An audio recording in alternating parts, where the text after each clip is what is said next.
Fibber McGee and Molly Biography. Fibber McGee and Molly was a 1935 to 1959 American radio comedy series. The situation comedy was a staple of the NBC Red Network from 1936 on, after originating on NBC Blue in 1935. One of the most popular and enduring radio series of its time, it ran as a standalone series from 1935 to 1956, and then continued as a short-form series as part of the Weekend Monitor from 1957 to 1959. The title characters were created and portrayed by Jim and Marian Jordan, a husband and wife team that had been working in radio since the 1920s. Fibber McGee and Molly, which followed up the Jordans' previous radio sitcom Smackout, followed the adventures of a working-class couple, the habitual storyteller Fibber McGee and his sometimes terse but always loving wife Molly, living among their numerous neighbors and acquaintances in the community of Wistful Vista. As with most radio comedies of the era, Fibber McGee and Molly featured an announcer, house band and vocal quartet for interludes. At the peak of the show's success in the 1940s, it was adapted into a string of feature films. A 1959 attempt to adapt the series to television with a different cast and new writers was both a critical and commercial failure, which, coupled with Marian Jordan's death shortly thereafter, brought the series to a finish. Husband and wife in real life. The stars of the program were husband and wife team Jim Jordan, 1896 to 1988, and Marian Driscoll Jordan, 1898 to 1961, who were natives of Peoria, Illinois. Jordan was the seventh of 8 children born to James Edward Jordan, a farmer, and Mary, née Tighe Jordan, while Driscoll was the 12th of 13 children born to Daniel P., a coal miner, and wife Anna, née Carol Driscoll. Jim wanted to be a singer, and Marian wanted to be a music teacher. Both attended the same Catholic church, where they met at choir practice. Marian's parents had attempted to discourage her professional aspirations. When she started seeing Jim Jordan, the Driscolls were far from approving of either him or his ideas. Jim's voice teacher gave him a recommendation for work as a professional in Chicago, and he followed it. He was able to gain steady employment, but soon tired of the life on the road. In less than a year, Jim came back to Peoria and went to work for the post office. Marian's parents now found Jim, and his career, to be acceptable, and they stopped objecting to the couple's marriage plans.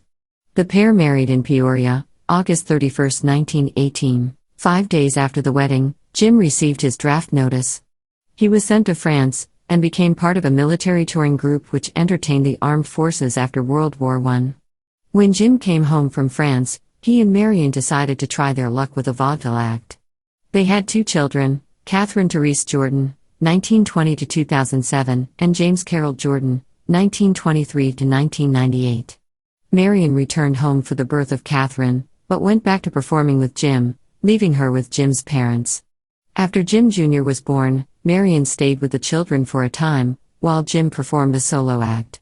Marian and the children joined him on the road for a short time, but the couple had to admit defeat when they found themselves in Lincoln, Illinois in 1923 with 2 small children and no funds.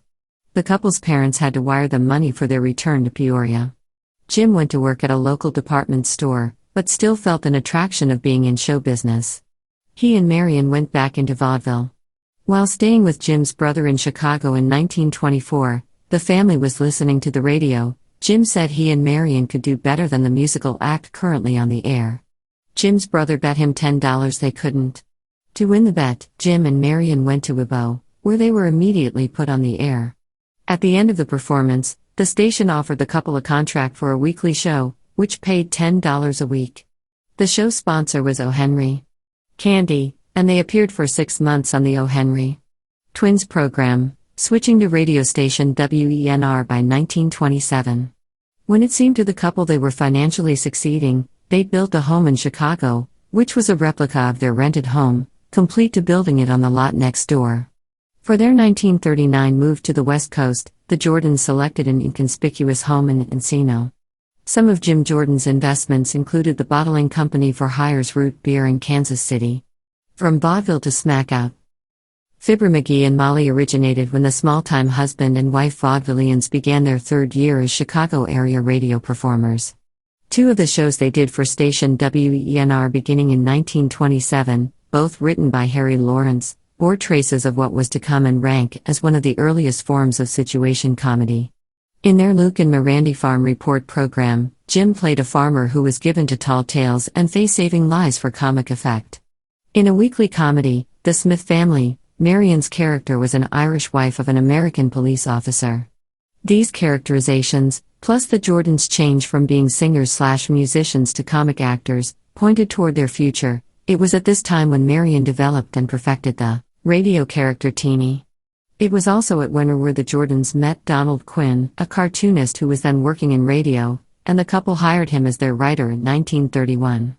They regarded Quinn's contribution as important and included him as a full partner. The salary for Smackout and Fibber McGee and Molly was split between the Jordans and Quinn. While working on the Winter Farm Report, Jim Jordan heard a true story about a shopkeeper from Missouri whose store was brimming with stock, yet he claimed to be Smackout of whatever a customer would ask him for. The story reached the halls of nearby Columbia College, and the students began visiting the store, which they called Smackout, to hear the owner's incredible stories. For station WMAQ in Chicago, beginning in April 1931, the trio created Smackout, a 15-minute daily program that centered on a general store and its proprietor, Luke Gray, Jim Jordan, a storekeeper with a penchant for tall tales and a perpetual dearth of whatever his customers wanted. He always seemed smack out of it. Marian Jordan portrayed both a lady named Marian and a little girl named Teeny, as well as accompanying the program on piano. During the show's run, Marian Jordan voiced a total of 69 different characters. Smackout was picked up by NBC in April 1933 and broadcast nationally until August 1935. One of the S.C. Johnson Company's owners, Henrietta Johnson Lewis, recommended that her husband, John Johnson Wax's advertising manager, try the show out on the national network. The terms of the agreement between S.C. Johnson and the Jordans awarded the company ownership of the names Fibber McGee and Molly. From Smackout to Wistful Vista. If Smackout proved the Jordan-Quinn union's viability, their next creation proved their most enduring. Amplifying Luke Gray's tall talesmanship to Midwestern braggadocio, Quinn developed Fibber McGee and Molly with Jim as the foible-prone Fibber and Marian playing his patient, common-sense, honey-natured wife. In its earliest incarnation, Fibber McGee and Molly put focus on Fibber's tall tales and extended monologues. During these earliest episodes of the series, Molly had a pronounced Irish dialect. While Fibber's voice was somewhat higher and more cartoonish, both of the Jordans eventually switched to more realistic, Americanized dialects closer to their own natural tones over the course of the late 1930s, as the series evolved into the more familiar domestic sitcom format. The show premiered on NBC April 16, 1935, and though it took 3 seasons to become an irrevocable hit, it became the country's top-rated radio series. In 1935, Jim Jordan won the Burlington Liars Club Championship with a story about catching an elusive rat. Existing in a kind of neverland where money never came in, schemes never stayed out for very long, yet no one living or visiting went wanting. 79 Wistful Vista, the McGee's address from show number 20, August 1935 onward, became the home depression-exhausted Americans visited to remind themselves that they were not the only ones finding cheer in the middle of struggle and doing their best not to make it overt. The McGees won their house in a raffle from Mr. Hagelmayer's Wistful Vista Development Company, with lottery ticket number 131,313, happened upon by chance while on a pleasure drive in their car. With blowhard McGee wavering between mundane tasks and harebrained schemes, like digging an oil well in the backyard, antagonizing as many people as possible, and patient Molly indulging his foibles and providing loving support, not to mention a tireless parade of neighbors and friends in and out of the quiet home, Fibber McGee and Molly built its audience steadily, but once it found the full volume of that audience in 1940, they rarely let go of it. Marian Jordan took a protracted absence from the show from November 1937 to April 1939 to deal with a lifelong battle with alcoholism, although this was attributed to fatigue in public statements at the time. The show was retitled Fibber McGee and Company during this interregnum, with scripts cleverly working around Molly's absence, Fibber making a speech at a convention, etc. Comedian Sue Pitts appeared on the Fibber McGee and Company show, as did singer Donald Novice. While his wife was ill, Jim Jordan had been closing his radio shows by saying "Good night, Molly." In early 1938, the Federal Communications Commission ordered him to stop, claiming it violated a rule about using public airwaves for personal communications. After a few weeks' deliberation, the commission found that no regulations had been broken, because Molly was a fictional character. Jordan then resumed using the Good Night, Molly sign-off. In January 1939, the show moved from NBC Chicago to the new West Coast Radio City in Hollywood. Cast and characters. Fibber McGee and Molly was one of the earliest radio comedies to use an ensemble cast of regular characters played by actors other than the leads, nearly all of whom had recurring phrases and running gags, in addition to numerous other peripheral characters unheard from over the course of the series. Main. Fibber McGee, Jim Jordan, a habitual storyteller and the central figure of the series. Originally portrayed with a cartoonish accent, the character settled into using Jordan's own natural voice by the early 1940s. Molly McGee, Marian Jordan, Fibber's Irish wife and the straight woman of the double act. Her traditional put-down, "Tain't Funny McGee," appears in the very first episode. Recurring. Throckmorton P. Gildersleeve, Harold Peary, the pompous next-door neighbor with whom Fibber enjoyed twitting and arguing. Introduced in 1939. Gildersleeve went through several incarnations and first names, all voiced by Peary, before settling on Throckmorton. Many of his interactions with Fibber include the catchphrase "You're a hard man, McGee," in response to a harsh or critical statement from Fibber. Throckmorton's wife is frequently mentioned, never heard, and dropped when Peary moved on to his own show. However, the wife of Homer Gildersleeve, again played by Peary, was briefly heard from in one episode. The old-timer, Bill Thompson, a hard-of-hearing senior citizen with a penchant for distorting jokes, prefacing each one by saying, "That ain't the way I heard it." For no apparent reason, he refers to Fibber as Johnny and Molly his daughter. A recurring joke is that he refuses to tell his real name. He uses various aliases before his real name, Upton P. Bagshaw, is revealed in one of the 15-minute episodes near the end of the series. The old-timer's girlfriend is named Bessie, and she usually refers to him as OT in the December 10, 1940 episode Mailing Christmas Packages. His sister refers to him as Roy. Teeny, also known as Little Girl and Sis, Marian Jordan, a precocious youngster who frequently tried to catch loose change from Fibber, often in cahoots with her rarely heard best friend Willie Toops. She often ended her sentences with "I betcha," and when someone mentioned food, or a word that sounded like a food, she usually responded, "I'm hungry." Teeny was also known to lose track of her own conversations. When Fibber showed interest in what she was saying, she would forget all about it, and her conversation would switch from telling to asking.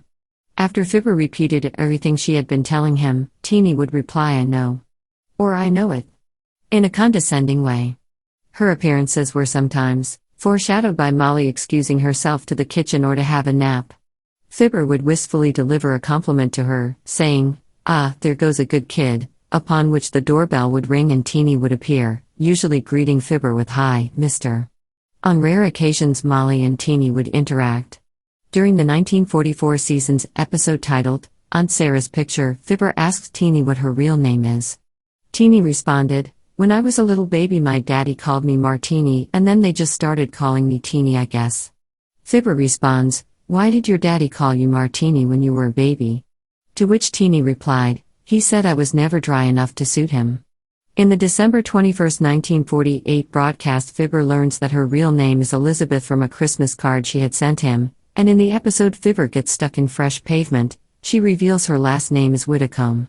She was perpetually a child, and her permanent youth was only mentioned once. Fibber asked her how old she was, to which she responded, 6.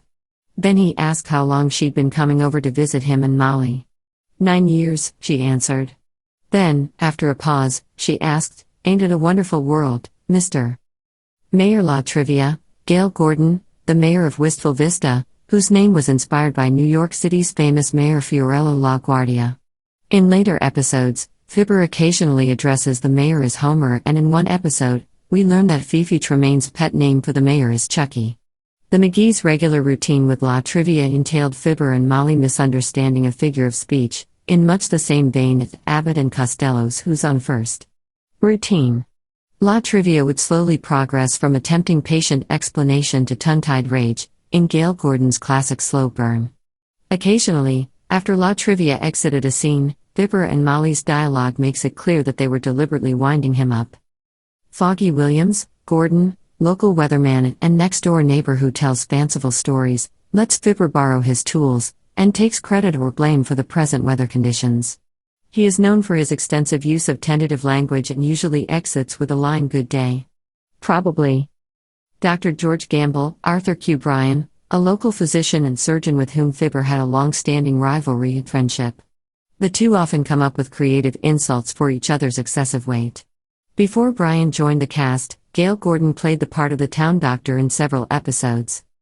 Ole Swenson, Richard Legrand, who also played Mr. Peavy on The Great Gildersleeve, a Swedish-born janitor at the Elks Club, often complaining that he was juiced donate in my time. His wife's name is Helga, and their children include Christina, Sven, Lars, and Ole. Mrs. Abigail Uppington, Isabel Randolph, a snooty society matron whose pretensions Fibber delighted in deflating.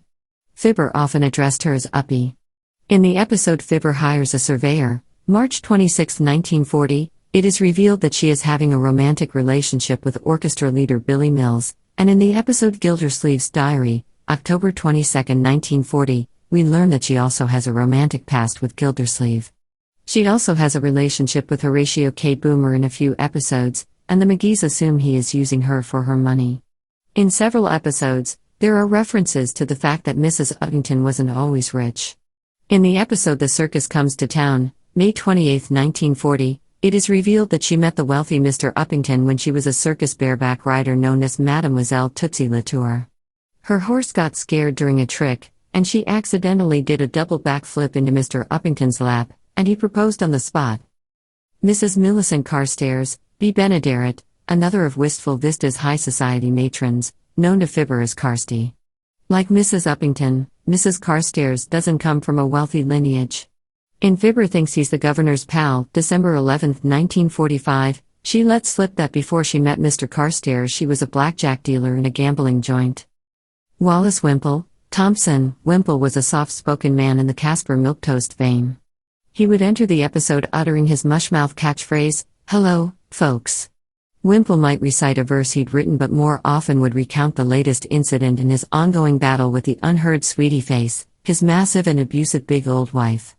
Wimp, as Fibber called him, often reported provoking an overreaction from Sweetie Face, followed by his attempt at revenge in a way that could be prankish, painful, or in some stories potentially fatal.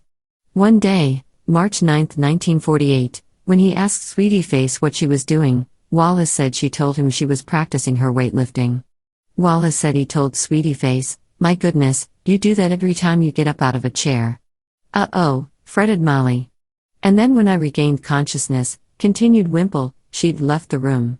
With a typically evil chuckle, Wallace said that he got even by bolting her 200-pound barbell to the floor, causing her to strain so hard the next time she lifted weights that she popped her girdle. Though the term wimp is used to describe a weak-willed person predated Fibber McGee and Molly, the Wimple character and Fibber's nickname for him may have contributed to a surge in popular use. Mr. Wimple had originated on Don McNeil's Breakfast Club in 1934 before he joined the Fibber McGee and Molly cast, and would later use the voice and some of his deceptively devious mannerisms for the cartoon character Droopy. Alice Darling, Shirley Mitchell, a ditzy and boy-crazy young aircraft plant worker who boarded with the McGees during the war. Horatio K. Boomer, Thompson, a con artist with a W. C. Fields-like voice and delivery. His appearances typically included him rummaging through a pocket or bag or other container and listing the things inside, usually ending with a check for a short beer. Nick DePopulus, Thompson, a Greek-born restaurateur with a tendency toward verbal malapropisms. He normally refers to Fibber and Molly as Fizzer and Cupie. Milt Spilkt, the nephew of Kramer from Kramer's drugstore. The Toops family, Mort and Mabel Toops, and their son Willie, live in the McGee's neighborhood next door to Dr. Gamble. They are rarely heard on the show, but have occasional lines. For example, Mabel has several lines during Fibber Cooks Dinner for Molly's Birthday, October 23, 1951, Mort has some lines in Halloween Party, October 28, 1935, and Willie is heard in Soapbox Derby Racer for Teeny, April 24, 1951. Willie Toops is most often mentioned in conjunction with Teeny, who sometimes refers to him as her boyfriend or future husband. The character of Beulah first appeared when she stopped at the McGee's on her way to her first day of work at the Toops house. Myrtle, also known as Myrt, an almost never heard from telephone operator, she makes a brief appearance in the June 22, 1943 episode, that Fibber is friends with. A typical Mert sketch started with Fibber picking up the phone and demanding, "Operator, give me number 32. Ooh, is that you, Mert? How's every little thing, Mert? What say, Mert?" Commonly, this was followed with Fibber relaying what Mert was telling him to Molly, usually news about Mert's family, and always ending with a bad pun. Myrtle made one brief on-air appearance on June 22, 1943, when she visited the McGees to wish them a good summer. The McGees did not recognize her in person. Fred Nitney, another never-heard character, until episode 715, which aired Jan 6, 1953. They meet and chat briefly at the train station. Fibber's old vaudeville partner from Starved Rock, Illinois. Aunt Sarah, Molly's rich aunt who always sends useless gifts for Christmas, a silent character. Fifi Tremaine, another never-heard from character. Fifi was an actress and was courted by both Doc Gamble and Mayor La Trivia, and Fibber enjoyed pitting the two against each other in their competition for Fifi's affections. Herbert Opple, a stock boy at the hardware store, his character is distinguished by his odd speech patterns. By putting non-standard emphasis on syllables and sounds, his sentences can be confusing and/or humorous, what would now be considered mondegreen. For example, "I had to get up at 8 o'clock" is heard by Fibber and Molly as "I had to get a potato clock." "I got up too early" comes out as "I got up twirly," and his own name sounds like Herbert Apple, in Fibber Puts Up Christmas Lights, December 20, 1949. Beulah, the McGee's black maid and possibly the series' most unusual character. Unlike the situation on the Jack Benny program, where black actor Eddie Anderson played Rochester, Beulah was voiced by a Caucasian male, Marlon Hurt. The character's usual opening line, "Somebody ball faux Beulah," often provoked a stunned, screeching sort of laughter among the live studio audience. Many of them, seeing the show performed for the first time in person, did not know that the actor voicing Beulah was neither black nor female, and expressed their surprise when Hurt delivered his line. Her other catchphrase, typically delivered after a fit of laughter over a Fibber gag, was, "Love that man." Hurt had created the Beulah character independently and had portrayed her occasionally on other shows prior to his joining the Fibber McGee and Molly cast. Lena, the McGee's second maid during the series, she replaced Beulah after the character was spun off into her own show. Like Beulah, Lena was played by male actor Gene Carroll. Uncle Dennis, Ransom Sherman, Molly's hard-drinking uncle, Dennis Driscoll, who was the subject of a running gag, see below, and was generally never heard.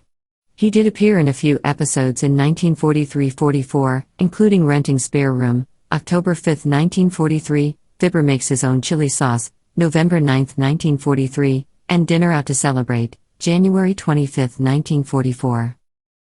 Sigmund Sig Wellington, Sherman, the manager of the Bijou Theater. As themselves. Billy Mills, wisecracking leader of Billy Mills and the orchestra, who led the show's ensemble through musical numbers in each episode. In addition to standards and popular tunes, Mills occasionally showcased his own original compositions, including I'm in Love with the Sound Effects Man, in the episode Amusement Park, June 17, 1941, and later covered by Spike Jones, and the Cocky Cuckoo, in the episode Businessman's Symphony, June 12, 1951. Mills also was the composer of the show's theme song, Wing to Wing, that was used from 1940 until the series' end. Rico Marcelli, the original bandleader prior to Mills's arrival. Unlike Mills, Marcelli had no non-musical role in the series. Harlow Wilcox, announcer for the series, whom Fibber regularly interrupts during commercial breaks. After the program aired in rehearsal. The radio show was run on a tight schedule, considered to be one of the best organized broadcasts on the networks. Jim Jordan insisted upon everyone affiliated with the program must take a 2-day rest, following the Tuesday broadcast. Nothing was done about the following Tuesday's show until Friday morning, when Jim and Marian Jordan got together with writer Don Quinn and agency producer Cecil Underwood to talk through the following week's script. They worked in a business office because they were convinced a businesslike and efficient atmosphere helped them get the work done in 2 hours. By Saturday morning, Quinn had the first draft of the script ready, which Fibber read, and then Quinn revised into the final, working script. He did this Sunday night, working all night and finishing Monday morning, when the cast would gather at NBC's Hollywood studios, and rehearsed for 2 hours. After this, Quinn made any final changes. Tuesday morning the entire cast, including Billy Mills' orchestra, would run through the script about 4 times, ending with a complete run-through at 3 p.m. At 5:30 p.m. Pacific Time, the show went on the air. This pattern of preparation never varied by much more than an hour from week to week. Show format.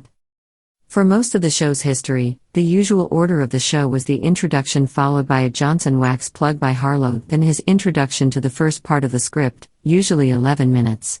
Billy Mills usually followed with an instrumental, or accompanied by Martha Tilton in 1941. The musical interlude would segue into the second part of the script, followed by a performance, by the vocal group, the King's Men, occasionally featuring a solo by leader Ken Darby. The final act would then begin, with the last line usually being the lesson learned that day. A final commercial, then Billy Mills' theme song to fade. Later, Harlow would meet up and visit with the McGees, and work in a Johnson Wax commercial, sometimes assisted by Fibber and Molly. Running gags. Much of the show's humor relied on recurring gags, unseen regulars and punchlines that sometimes popped up here and there for years. The show would usually open the 30-minute broadcast with the audience in full laughter with Harlow Wilcox announcing, "The Johnson Wax Program with Fibber McGee and Molly." In the episode of December 19, 1944, Fibber snoops for presents in closet, at 3:59 is a perfect example of the hall closet, a running gag described in detail later in this entry. Jim Jordan can be caught at the end of his audience warm-up evoking the opening laughter by quipping, 10 seconds. "Oh, we got a lot of. Ooh."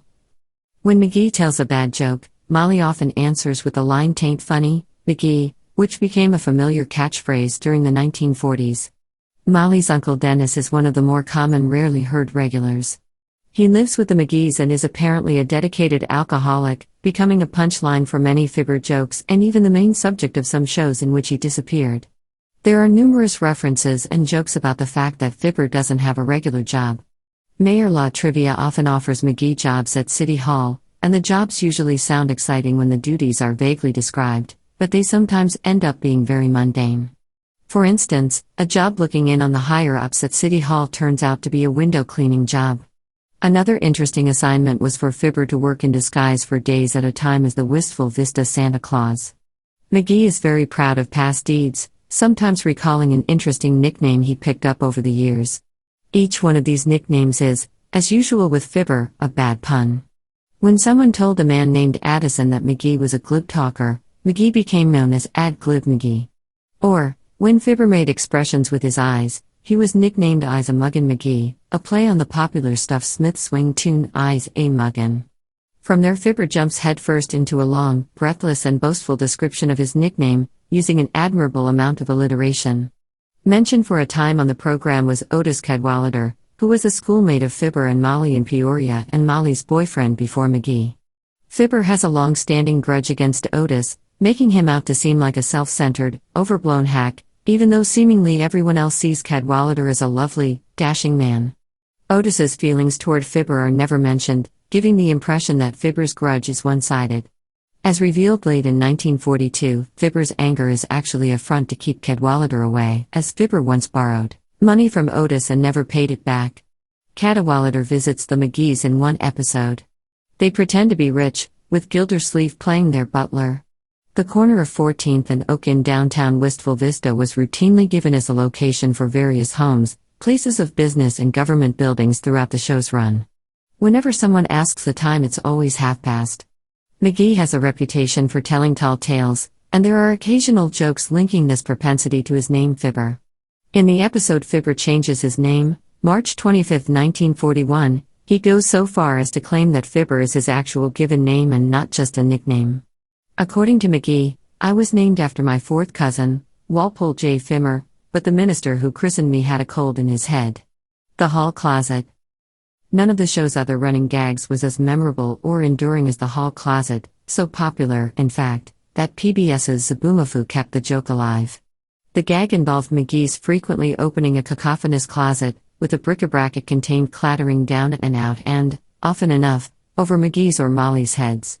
"I gotta get that closet cleaned out one of these days," was the usual McGee observation once the racket subsided. Naturally, one of these days almost never arrived. A good thing, too, in one famous instance, when a burglar, played by Bob Bruce, tied up McGee, McGee informed him cannily that the family's silver was right through that door, Bud. Just yank it open, Bud. Naturally, the burglar took the bait and naturally, he was buried in the inevitable avalanche, long enough for the police to apprehend him. This gag appears to have begun with the March 5, 1940 show, Cleaning the Closet. Molly opens the closet looking for the dictionary and is promptly buried in Fibber's stuff, arranged in there just the way I want it. Cleaning out the closet becomes the show's plot, inventorying much of the contents along the way, a photo album, a rusty horseshoe, a 10-foot pole. After repacking the closet, Fibber realizes the dictionary has been put away too, and he opens the closet again, causing an avalanche. This episode also features a cameo by Gracie Allen, running for president on the surprise party ticket. Toward the end of the September 30, 1941 show, back from vacation, Gildy says goodbye, next-door nemesis Gildersleeve, who has moved to Summerfield to finish raising his orphaned niece and nephew, and already begun his successful spin-off show The Great Gildersleeve, has come back to Wistful Vista to wind up his affairs there. In a farewell to the show that made him famous, Gildersleeve opens the closet to be buried in the usual avalanche. On at least one occasion, the gag is flipped, and the closet is silent. In Man's Untapped Energies, broadcast March 11, 1947, visiting Dr. Gamble makes to leave. Molly warns, "No, doctor, not through that door, that's the hall closet." As the audience chuckles slightly in anticipation, Fibber explains, "Oh, I forgot to tell you, Molly, I straightened out the hall closet this morning." This was certainly not the end of the gag, though, as the closet soon became cluttered once again, leading to many more disasters. Like many such trademarks, the clattering closet began as a one-time stunt, but the closet was developed carefully, not being overused. It rarely appeared in more than 2 consecutive installments, though it never disappeared for the same length, either, at the height of its identification, and it rarely collapsed at exactly the same time from show to show, and it became the best-known running sound gag in American radio's classic period. Jack Benny's basement vault alarm ran a distant second. Both of these classic sound effects were performed by Ed Ludes and Virgil Reimer, the Hollywood-based NBC staff sound effects creators. Exactly what tumbled out of McGee's closet each time was never clear, except to these sound effects men, but what signaled the end of the avalanche was always the same sound, a clear, tiny, household handbell and McGee's inevitable post-collapse lament. Fibber McGee's closet entered the American vernacular as a catchphrase synonymous with household clutter. Sponsors. Each episode also featured an appearance by announcer Harlow Wilcox, whose job it was to weave the second ad for the sponsor into the plot without having to break the show for a real commercial. Wilcox's introductory pitch lines were usually met with groans or humorously sarcastic lines by Fibber. During the many years that the show was sponsored by Johnson Wax, Fibber nicknamed Wilcox Waxy, due to Wilcox's constant praises of their various products, and during the years the show was sponsored by Pet Milk, Fibber changed the nickname to Milky. In a style not unusual for the classic radio years, the show was typically introduced as the Johnson Wax Program, with Fibber McGee and Molly. Johnson Wax sponsored the show through 1950, Pet Milk through 1952, and, until the show's final half-hour episode in mid-1953, Reynolds Aluminum. Fibber sometimes referred to Harlow as Harpo. The show also used 2 musical numbers per episode to break the comedy routines into sections. For most of the show's run, there would be 1 vocal number by the King's Men, a vocal quartet, Ken Darby, Rad Robinson, John Dodson and Bud Lynn, and an instrumental by the Billy Mills Orchestra. For a short time in the early 1940s, Martha Tilton would sing what was formerly the instrumental. Before and during America's involvement in World War II, references to or about the war and the members of the Axis powers were commonplace on the show. Just after the Japanese attacked Pearl Harbor in December 1941, Jim Jordan, out of character, soberly ended the Fibber McGee show by inviting the studio audience to sing America. During the show of December 9th, the mayor is seeking a globe in order to keep up with current events. Molly asks him, "Do you want one with Japan on it?" The mayor says, "Why, of course." "Then you better get one quick," Molly says, receiving thunderous applause from the studio audience. Also commonplace were calls to action to buy war bonds, both through announcements and subtle references written into the script, and condemnation of food and supply hoarding. On the other hand, the Jordans gladly cooperated in turning the show over to a half-hour devoted entirely to patriotic music on the day of the D-Day invasion in 1944, with the couple speaking only at the opening and the closing of the broadcast. This show remains available to collectors amidst many of Fibber McGee and Molly packaging. When the shows were broadcast overseas by the Armed Forces Radio Service, AFRS, all 3 commercials were eliminated from the program. Harlow Wilcox's middle ad was edited out, and the 2 advertisements at the beginning and end of the show were replaced by musical numbers, so that the show on AFRS would have 2 numbers by Billy Mills and the orchestra and 2 by the King's Men. The Jordans were experts at transforming the ethnic humor of vaudeville into more rounded comic characters, no doubt due in part to the affection felt for the famous supporting cast members who voiced these roles, including Bill Thompson, as the old-timer and Wimple, Harold Peary, as Gildersleeve, Gale Gordon, as La Trivia, Arthur Q. Bryan, as Dr. Gamble. Bryan also voiced Elmer Fudd for the Warner Brothers Looney Tunes cartoons, which also borrowed lines from Fibber McGee and Molly from time to time. Isabel Randolph, as Mrs. Uppington, Marlon Hurt, a white male who played in dialect the McGee's maid, Beulah, and others. They were also expert at their own running gags and catchphrases, many of which entered the American vernacular. That ain't the way I heerd it, "T'in't funny, McGee," and Heavenly Days were the 3 best-known spin-offs. Fibber McGee and Molly spun 2 supporting characters off into their own shows. By far the most successful and popular was Harold Peary's Gildersleeve, spun into The Great Gildersleeve in 1941. This show introduced single parenthood of a sort to creative broadcasting. The pompous, previously married Gildersleeve now moved to Summerfield, became single, although the missing wife was never explained, and raised his orphaned, spirited niece and nephew, while dividing his time between running his manufacturing business and, eventually, becoming the town water commissioner. In one episode, the McGees arrived in Summerfield for a visit with their old neighbor with hilarious results. McGee inadvertently learns Gildersleeve is engaged, and he practically needs to be chloroformed to perpetuate the secret a little longer. Peary returned the favor in a memorable 1944 Fibber McGee and Molly episode in which neither of the title characters appeared. Jim Jordan was recovering from a bout of pneumonia. This would be written into the show the following week, when the Jordans returned, and the storyline involved Gildersleeve and nephew Leroy hoping to visit the McGees at home during a train layover in Wistful Vista, but finding Fibber and Molly not at home. At the end of the episode, Gildersleeve discovers the couple had left in a hurry that morning when they received Gildy's letter saying he would be stopping over in Wistful Vista. Marlon Hurt's Beulah was also spun off, leading to both a radio and television show that would eventually star Hattie McDaniel and Ethel Waters. Jim and Marian Jordan themselves occasionally appeared on other programs, away from their Fibber and Molly characters. One memorable episode of Suspense, Backseat Driver, February 3, 1949, cast the Jordans as victims of a carjacking. Jim Jordan's tense, interior monologues were especially dramatic. Films.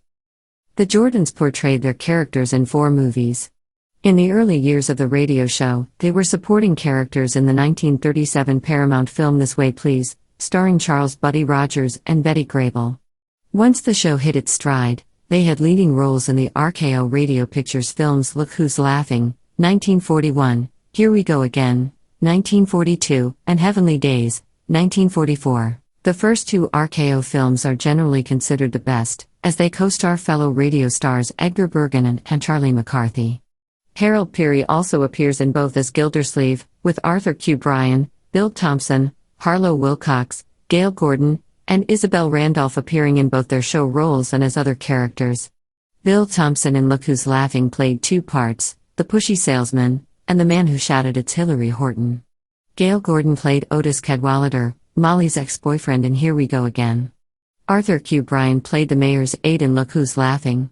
The Jordans' participation in Look Who's Laughing was set up in the Fibber McGee and Molly episode Amusement Park, June 17, 1941, in which Gale Gordon played an RKO Pictures representative who followed the McGees around the amusement park and chose the McGees as a representative American couple to star in a movie with Edgar Bergen and Charlie McCarthy.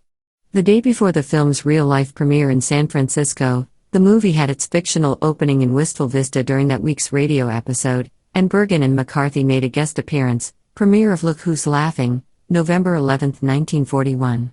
Look Who's Laughing has been released on VHS and DVD as part of the Lucille Ball RKO collection. Here We Go Again has been released on VHS and was released on DVD on January 14, 2014, through Warner Archives. Heavenly Days was also included in the January 2014 DVD release of Here We Go Again as part of a double feature DVD. Look Who's Laughing, Here We Go Again and Heavenly Days have been featured on Turner Classic Movies. In addition to the feature films, the McGees appeared in character in the 1945 film The All-Star Bond Rally, a promotional film for war bonds. The characters appear as bookends to the film, attending a stage presentation hosted by Bob Hope, who knows and recognizes them. The All-Star Bond Rally lapsed into the public domain in 1973 and is widely available. Other films featured the McGees' neighbors. The first film was called Comin' Round the Mountain, 1940, and featured the McGees' neighbors the old-timer, played by Bill Thompson, and Gildersleeve, as the mayor of the town. Gildersleeve's character was in many other films before The Great Gildersleeve Show and movies. Abigail Uppington is in the film County Fair along with Harold Peary, and his future radio show co-star Shirley Mitchell, who also played Layla Ransom in The Great Gildersleeve. The Uppington character also appeared in Barnyard Follies, Changes. In 1953, Marian Jordan's periodic health problems necessitated the shortening of Fibber McGee and Molly into a nightly 15-minute program, recorded without a studio audience in single sessions, to enable her to rest. After these ended in 1956, much as most other scripted radio shows were ending near the same time, the duo began appearing in 5-minute shorts from 1957 to 1959 on the NBC's Monitor radio program as Just Molly and Me, switching to a two-hander format. Radio historian Gerald S. Nachman has written that the Jordans anticipated renewing their contract with NBC for another 3 years when Marian's battle against ovarian cancer ended with her death in 1961. Television. The Jordans, throughout their time on radio, had resisted bringing their show to television. They were trying to push us into TV, and we were reluctant, Jim Jordan told an interviewer many years later. Our friends advised us, don't do it until you need to. You have this value in radio, milk it dry. After the last of the Just Molly and Me radio shorts ceased production, there were 2 attempts at getting the McGees onto television. Only one came to fruition. The Fibber McGee and Molly TV series began production on March 15, 1959, for broadcast beginning in September 1959. Initial press releases stated that Jim Jordan Jr. would be the director, but he became a consultant, along with the radio show's original creator, Don Quinn. The TV version was produced by William Asher for NBC, and co-sponsored by Singer Corporation and Standard Brands. Neither of the Jordans, nor Phil Leslie, the head writer by the end of the radio series, took part in the series. The decision was made to recast both roles, with younger actors Bob Sweeney and Kathy Lewis as Fibber and Molly respectively. Lewis had previously played Jane Stacy, a very similar straight woman character, on the radio version of My Friend Irma. Bill Davenport served as head writer for this series. The only radio alumnus to appear as a regular cast member was Harold Peary, who took the role of Mayor La Trivia. The TV version's main asset was character comic Bob Sweeney, who caught the spirit and cadence of Jim Jordan's Fibber delivery, alternating between cheerful, boastful, and fretful. Veteran screen actor Addison Richards made a good foil as Doc Gamble.